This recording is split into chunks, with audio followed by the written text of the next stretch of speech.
I'm here at a park in Nashville, Tennessee. The first week of the trip, the journey, whatever you want to call it, is over. This is just going to be like a video diary, a reflection, whatever you want to call it. It's not really a vlog. I don't really know what I'm going to be talking about. But just reflecting on the first week. And we're going to open up with a Bible verse and then just get into it. James 1:2-3. Consider it pure joy, my brothers and sisters, whenever you face trials of many kinds, because you know that the testing of your faith produces perseverance.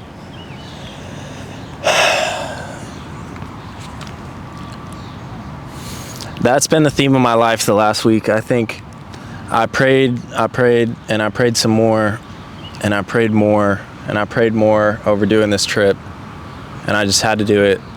I got confirmation over and over and over. I knew it was going to be sketchy. I knew that TikTok glamorized this lifestyle. Social media glamorizes everything, and I knew that there were going to be trials. But holy shit. I get out on the road. Everything is peachy, right? I get up to Charleston. It's a weird vibe. I'm learning how to live. I feel like I'm learning how to live again. It's so corny to say, but I feel like I'm learning how to live again. I feel like I feel like a kid almost. I feel like the world is scary, bro. But I mean, even like stressed out about like where can I sleep without the police knocking at my door, especially like when I'm in the city, like I'm posted up in Nashville right now. Where am I gonna go to the bathroom? Where's the nearest Planet Fitness? Where's the grocery store? Where can I cook? Where can I park up without looking like a homeless bum drug dealer? And I think a lot of this, things like that, at least, they come from this place of like, I don't know, like what other people think is not even important. And I've already learned that the first week on this road trip. I'm out here shaving in the parking lot in my side mirror, just But I prayed for so many challenges, but holy shit, the first week was the hardest week of my life. And I feel like, I mean, there's so many reasons. This brand new life, unknown territory. I was in South Carolina in the mountains and I got really wigged out. And I just had to drive to Knoxville because I knew my boy Esteban was up there. And it's easy to, like, when you're in a house and like you already have community, to like lock yourself in your room for a few hours and just chill by yourself. But when you really get out here and you realize like, oh, I don't have any friends or anyone I know for 500 miles. I don't have any community.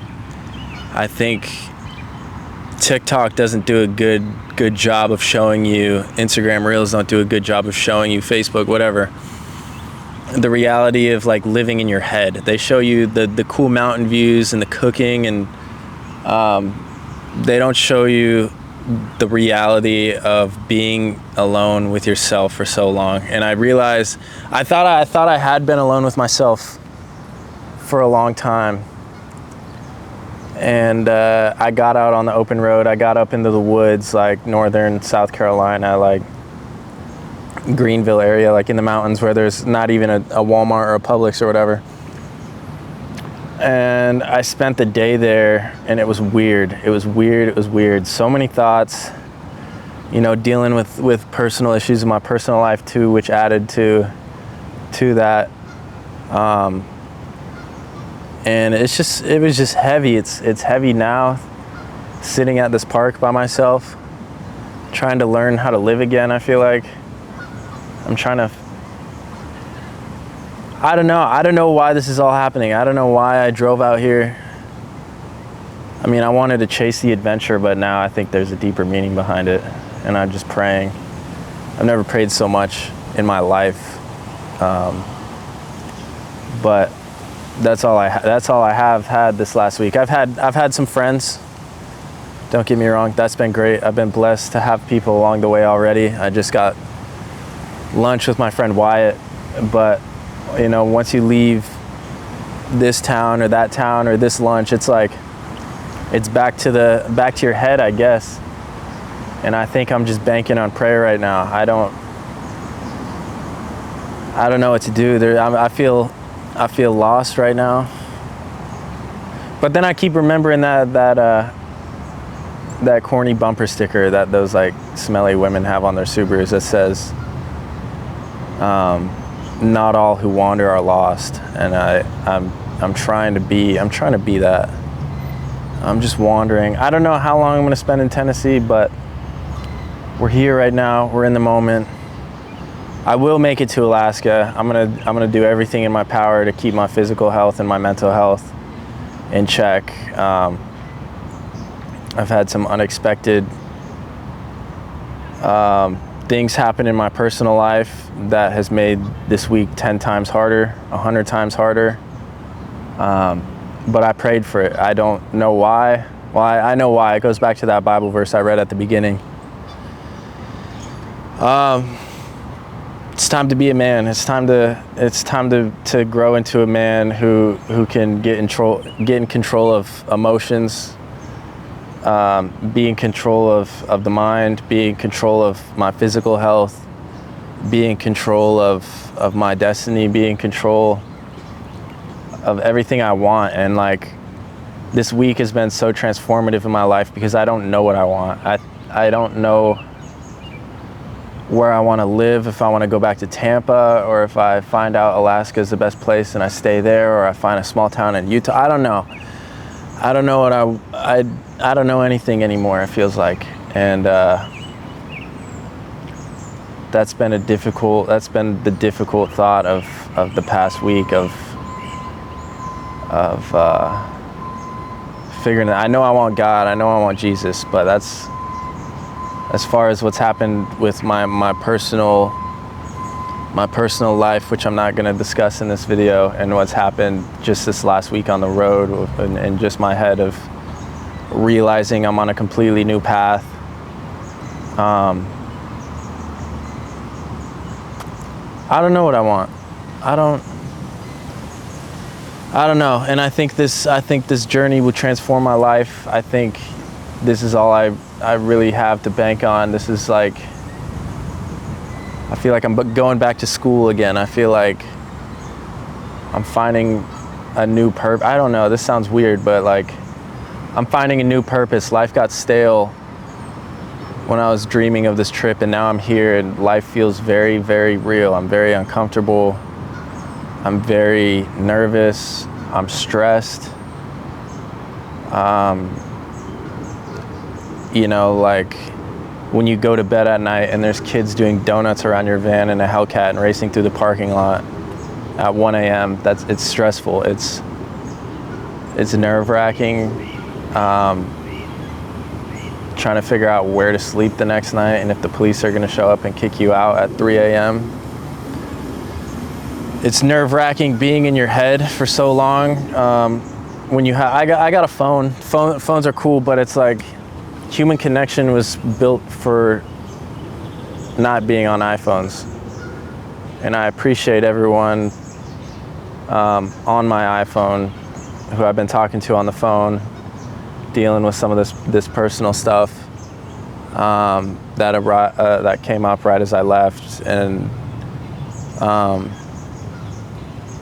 I appreciate that, but it's just not the same. So I'm also excited. I know this is like kind of like a dark video, I guess. I didn't really mean it to be that way. That's just how the past week has gone, so I'm just reflecting on that. But no, it's been challenging, but also I want to turn the page here. It's exciting. I'm excited to figure out what this means and why I'm doing this, and what the purpose behind this is, and what God is trying to teach me through this, because it's been so hard already. But I think one thing God's taught me already is like, I'm in control of my emotions more than I thought. Things have been really hard, and I've just had to get through them. I don't have time to sit and ponder. And I thank God for my sobriety. I think if I wasn't sober, I would have already lost my mind eight out of these 8 days, I think I would have lost my mind. I think God has given me the sobriety to get prepped for this. I thought sobriety was the key, but sobriety was, well, hear me out. So I thought sobriety was the key to unlocking like everything in my life. But I think these last 7 days I've realized, like, even just now thinking about this, I think sobriety is just a part of my journey, like a stepping stone almost to unlock my full potential. I'm not there. I'm not at the full potential, career-wise, family-wise, on a relationship level, on a self level, on a physical level, on a mental level. But I think sobriety is that first stepping stone to building me into a bigger and better man. And I thank God for that. I thank the Lord.